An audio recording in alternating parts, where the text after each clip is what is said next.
Selamat bertemu kembali. Hari ini kita akan discuss tentang bagaimana menentukan riset gap dalam suatu penelitian.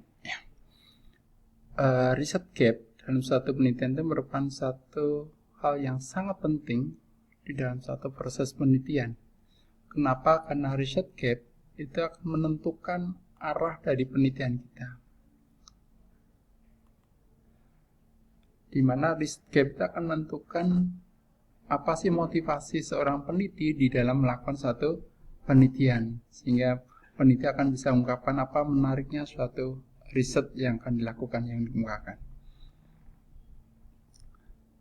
Bagaimana seorang peneliti memaparkan satu riset gap di penelitian, itu akan terpapar di dalam latar belakang penelitian, sehingga kita bisa melihat latar belakang kita sebagai entry point masuk orang membaca, arah kita kemana penelitian itu. Bagaimana menentukan riset gap itu saya ambil dari sumbernya dari Prof. Gusti Ferdinand, guru besarnya Undip ya. Jadi ada 5 yang kita bisa lakukan untuk menentukan riset gap. Yang pertama adalah tentang tiadanya teori atau penjelasan konseptual bagi praktek manajemen yang sudah berjalan. Jadi ada satu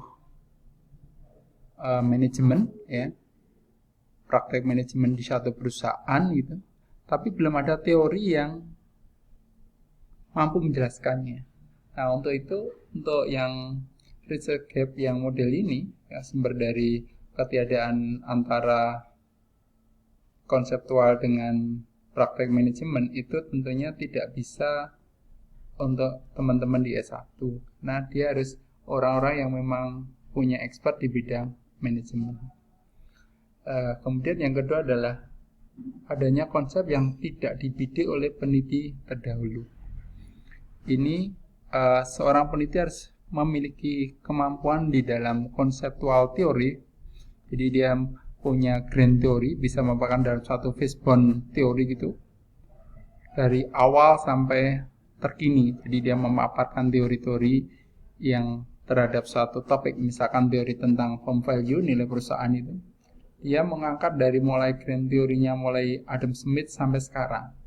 Ini bukan pekerjaan mudah, sehingga seringkali ini teman-teman S1 juga, S1 S2 belum nyampe ini. Biasanya ini untuk teman-teman S3.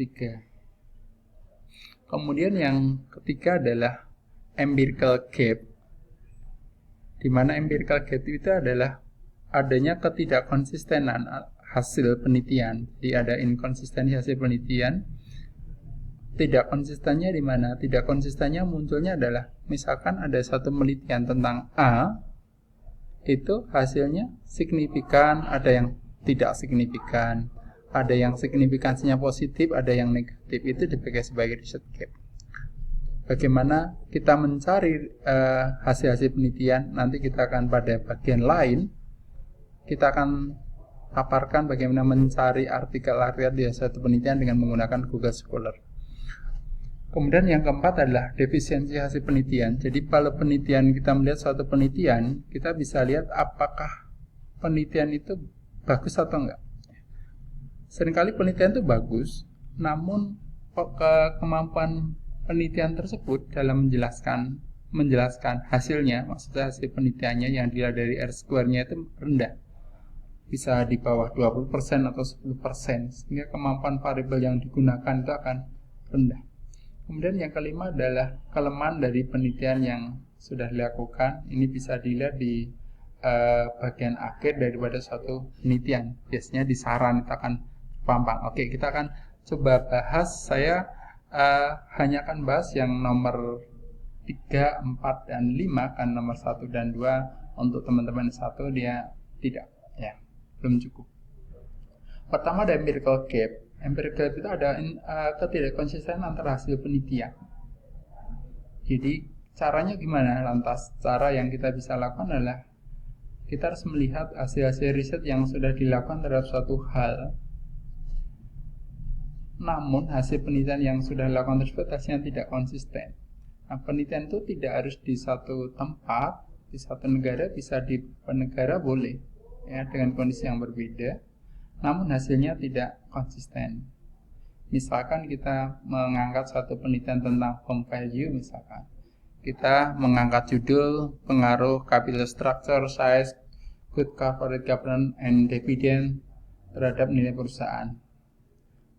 Di sini ada prediktornya, ada 3, struktur modal atau capital structure, size, dan GCG, serta dividen.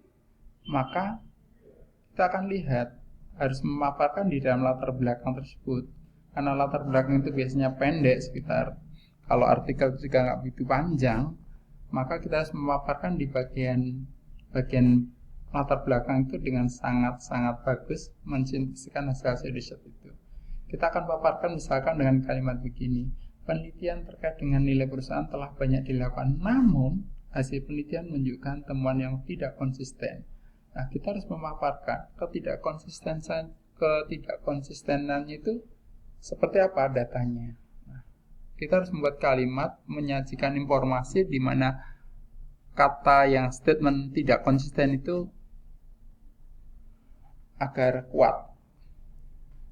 Kemudian kalimat berikutnya adalah kita bisa memaparkan temuan penelitian X, Y, dan Z menunjukkan bahwa struktur modal berpengaruh positif terhadap nilai perusahaan. Namun penelitian A, B, C menunjukkan struktur modal berpengaruh negatif terhadap nilai perusahaan, dan seterusnya.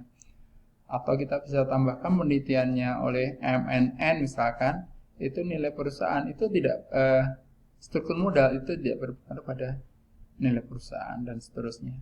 Sebaiknya kita akan menampilkan masing-masing variabel, jangan semua variabel, nanti kita kesulitan. Sehingga kita langkahnya harus mencari artikel penelitian di satu jurnal. Nah, kita coba sekarang kita buat contohnya, misalkan ini ada jurnal tentang uji integrasi pasar modal dan contagion effect sebelum dan sudah Brexit pada pasar modal ASEAN, yang ditulis oleh Saudara Prayogo, Haryono, dan Robinto dari UKSW. Kebetulan Pak Rupi ada kolega saya di UKSW di pengelolaan jurnal, beliau reviewer juga, yang dimuat di jurnal Metrik di Universitas Udayana, di FEB-nya Udayana. Jurnal ini cukup bagus karena masuk Sinta 2. Paparan di ResearchGate, kita coba akan melihat bagaimana sih peneliti memaparkan di ResearchGate-nya itu. Nah, kita cuplikan, kita ambilkan di latar belakang. Latar belakang dari penelitian ini, ya, itu dipaparkan hasil-hasil penelitian yang tidak konsisten. Misalkan penelitian yang dilakukan Ibrahim 2006, kemudian Mulyadi 2012, kemudian Suryana, Karim, kemudian juga Dali 2012. Penelitian itu tidak harus di satu tempat, tapi bisa di beberapa negara atau beberapa tempat yang beda. Misalkan Ibrahim itu di ASEAN, untuk pasar modal ASEAN, kemudian Mulyadi, kemudian Suryana juga beda tempatnya di Indonesia, kemudian Dali itu juga beda tempatnya. Jadi kita bisa mengungkapkan di tempat-tempat yang beda, yang penting adalah hasilnya yang tidak sama, inconsistent. Kemudian apa yang harus dilakukan? Berarti yang harus kita lakukan adalah kita harus mencari artikel-artikel yang terkait dengan penelitian yang akan dilakukan. Bagaimana? Lihatlah hasil penelitiannya itu bisa di abstrak, hasil pembahasan, ataupun di simpulan. Kemudian susun temuan-temuan penelitian yang hasilnya tidak konsisten itu sebaiknya ditabulasi dulu, kemudian susun kita sintesiskan dengan baik di latar belakang. Ingat, biasanya latar belakang itu bukan sekedar mengclipping si penelitian A mengatakan bla bla bla bla, B mengatakan bla bla, tapi enggak, kita harus melakukan sintesis sehingga lebih menarik. Kemudian kita melangkah berikutnya adalah riset gap yang asalnya dari defisiensi hasil penelitian. Nah, untuk melihat apakah suatu penelitian itu defisiensi atau enggak, itu bisa teman-teman lihat di hasilnya. Di mana hasilnya? Di R square atau R kuadrat mungkin kalau teman-teman mengatakan, atau nilai koefisien determinasi.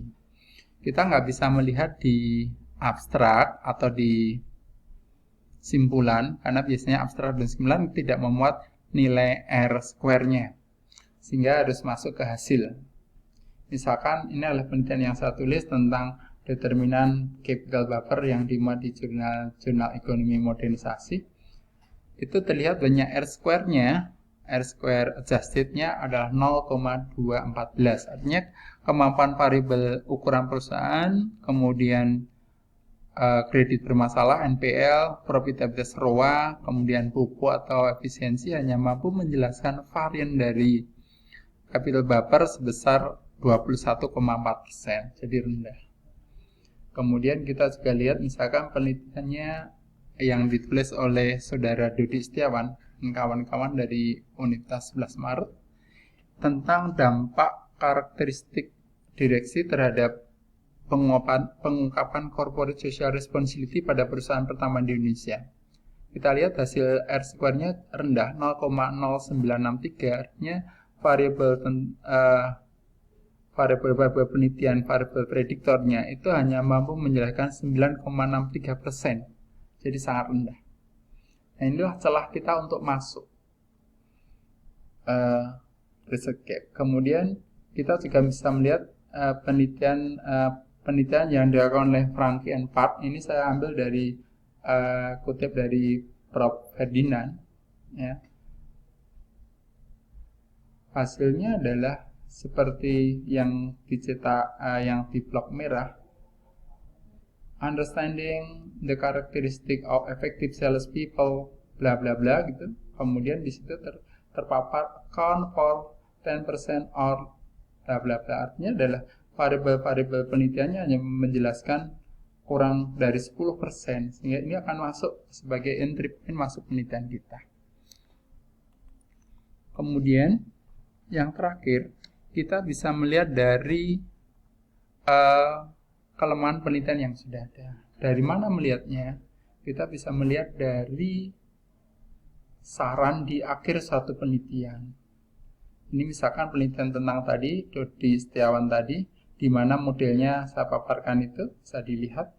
Kemudian di bagian simpulan, di bagian saran itu, di bagian akhir itu dipaparkan penelitian selanjutnya. Ini berarti rekomendasi untuk penelitian berikutnya berdasarkan kelemahannya. Penelitian selanjutnya bisa memasukkan struktur kepemilikan pada model penelitiannya untuk menguji dampak struktur Dewan Komisi terhadap kinerja perusahaan. Walaupun tidak semuanya penelitian itu memaparkan kelemahan dan sarannya, tapi beberapa penelitian banyak juga memaparkan si penelitian. Atau ini juga sama, penelitian tulisan saya tentang identifikasi ekspektasi investor, itu di bagian akhir saya tulis untuk penelitian yang akan datang perlu dilakukan analisis dengan melakukan menambah variabel dengan masukkan variabel penerapan GCG, rentang waktu, serta pemisahan perusahaan dengan dilihat dari karakteristik perusahaan. Itu bisa kita lakukan. Nah, semakin teman-teman semakin banyak melihat hasil-hasil penelitian di bagian akhir itu akan mudah. Jadi kita bisa mengcombine. Oke, saya pikir itu dulu. Terima kasih dan selamat belajar. Sukses selalu untuk teman-teman. Assalamualaikum warahmatullahi wabarakatuh.